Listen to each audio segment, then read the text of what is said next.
জাকের আলী কেন দলে? এই প্রশ্নের সহজ উত্তর হচ্ছে শরীফুল ইসলাম ইনজুরি আক্রান্ত তাই। তবে আবার প্রশ্ন আসবে, বোলারের বদলে কেন ব্যাটার? ভারতের বোলিং আক্রমণের বিপক্ষে অতিরিক্ত ব্যাটার খেলাতে হতে পারে। তারপরও আবার প্রশ্ন আসতে পারে কিসের ভিত্তিতে? এর উত্তর ঘরোয়া ক্রিকেটে জাকেরের পারফরমেন্স। জাকের আলী অনেক প্রথমবারের মতো যুক্ত হয়েছেন বাংলাদেশের টেস্ট দলে। ভারতের বিপক্ষে টেস্ট সিরিজের স্কোয়াডে জায়গা হয়েছে তার।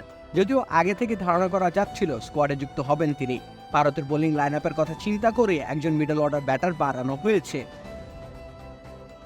আর তাকে দলে অন্তর্ভুক্ত হওয়ার ক্ষেত্রে প্রয়োগ হয়েছে ঘরোয়া ক্রিকেটে জাকেরের দারুণ ব্যাটিং। 49টি 4 দিনের ম্যাচ খেলেছেন উইকেট রক্ষক এই ব্যাটার। এর মধ্যে 4টি সেঞ্চুরি রয়েছে তার নামের পাশাপাশি 19টি হাফ সেঞ্চুরি করেছেন ডানহাতি জাকের। 41-এর বেশি গড়ে 6,372 রান সংগ্রহ করেছেন তিনি। এছাড়াও সাম্প্রতিক সময়ে বাংলাদেশ এ দলের হয়ে 172 রানের দুর্দান্ত ইনিংস খেলেছেন পাকিস্তানের এ দলের বিপক্ষে। খামেরা তো দাগ হয় কিভাবে? এই যে ভাবি, দাগও যাবে রাগও যাবে, নিন চাকা সুপার হোয়াইট। ঠিক এসব কারণেই তাকে দলে অন্তর্ভুক্ত করা হয়েছে। যদিও ব্যাটার জাকেরের সীমাবদ্ধতা রয়েছে অনেক, তার হাতে খুব বেশি শট নেই। লঙ্গার ভার্সন ক্রিকেটে উইকেটে টিকে থাকার জন্য উইকেটের চারিদিকে শট খেলতে পারাটা ভীষণ গুরুত্বপূর্ণ। যদিও ঠেকার কাজ চালিয়ে নেওয়ার মতো সক্ষমতা রয়েছে তার।